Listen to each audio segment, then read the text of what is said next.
Hello everyone, welcome back to Survivor Talks with Mike. Today we'll be covering Survivor 43, Episode 11. There was a lot that happened in this episode. It was very interesting, so let's get right into it. We start the episode at the Gaia camp. After Noelle was voted out, Sammy feels for the first time he's on the wrong side. He tries to lie about voting for Carla, but nobody believes him, so he fesses up. Owen was on the wrong side again, but Gabler comes to him and says that he has a plan. The next morning, Sammy starts a fire very quickly. The others all take note of that. We get some personal background from him about his mom. Sammy talks to Carla and tries to get back on her good side, but says that Cassidy brought up her name. Carla actually kind of believes it because she told Cassidy about her idol, but Cassidy insists that she wants both of them in the final, which I believe to be true because Cassidy has been pushing to keep the women around. A boat then arrives and they find out that there's an advantage hidden somewhere in their jungle. Everyone takes off looking for it. Everyone seems to be really close to finding it at some point or another. Finally, when Gabler is talking about going fishing, Cody notices it right beside him on a tree. He plays it off very cool and doesn't bring any awareness to himself for finding it, but he's very excited. He gets to bet on someone in the next immunity challenge so that if they win, he also gets immunity. He bets on Owen to win.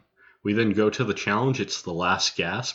They don't get to find out who Cody bet on until at Tribal Council. Jeff says this is an old school Survivor challenge when they used to inflict a little more pain, which I thought was just kind of funny because it's like Jeff's admitting that the show isn't as tough as it used to be. Owen, Carla, and Cassidy all do really well. I thought Cassidy was going to win as she looked like she was doing really well, but after 2 hours, she backs out of the challenge. But Carla and Owen outlast the Tide, so Jeff calls it, and both of them get immunity, meaning 3 people will be immune with Cody as well. We go back to the Gaia camp. Cassidy is feeling down that she put in so much effort and came up short. She is worried that her and Carla look like too tight of a duo and they'll put a target on her back. Carla wants to get Cassidy out because she's worried about her knowing about her idol. Jessie doesn't want Sammy to slip through and get to fire making and wants to keep Carla out of it and drive a wedge between Carla and Cassidy by having her still vote for Cassidy when they vote out Sammy. Sammy wants to believe that they are voting out Cassidy, but says his shot in the dark might come out tonight. At Tribal Council, Jeff tries to force another analogy, this time with the Tide. It seems they can talk anything into being an analogy for Survivor because they go from the Tide analogy to dancing to football and to a business deal. Sammy says that he will play his shot in the dark. I think this is a bad decision, as he said he was making himself someone they could use for a vote. But by playing his shot in the dark, he's taking away his vote and no longer providing that service for someone. They go to vote and then Jeff reveals that Cody bet on Owen, so he is safe. Sammy played his shot in the dark and is not safe. Sammy is voted out unanimously, 5-0 or 6-0.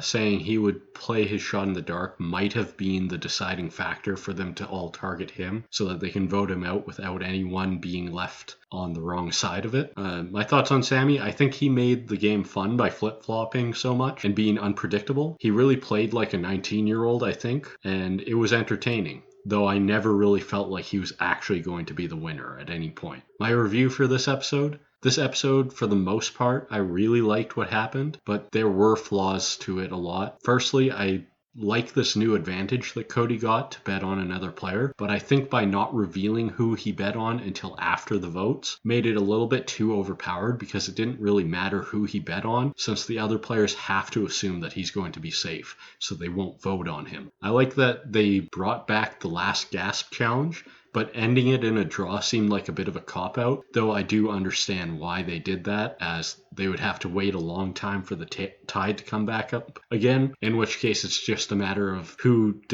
can last the longest without getting hypothermia. They could have had some type of tiebreaker in place, though, I thought. Overall, I think this was a very fun episode with a lot of really great moments, so it doesn't keep the score from being too low, and I still gave episode 11 a score of 8 out of 10. My predictions going forward, I think we are left in a really interesting place with 3 pairs at the final 6, but they could be ready to implode. We already know that Carla is ready to turn on Cassidy, and I have to think that everyone, including Cody, is going to be looking at Jessie soon. Gabler said he had a plan with Owen, but we haven't seen what that plan is yet. Right now, I have to think Jessie is the favorite to win, but he does seem a little too obvious and could be in the same position as Omer or Ricard from the last 2 seasons. I think everyone else has a fair shot at winning though, and I think Carla and Owen are a little bit above the other 3, but I could see any of them being able to convince the jury if they make it to the end. That's all I got for this one. It was a fun episode. I hope you liked it too. If you like this video, hit like. If you want to catch the next one, hit subscribe.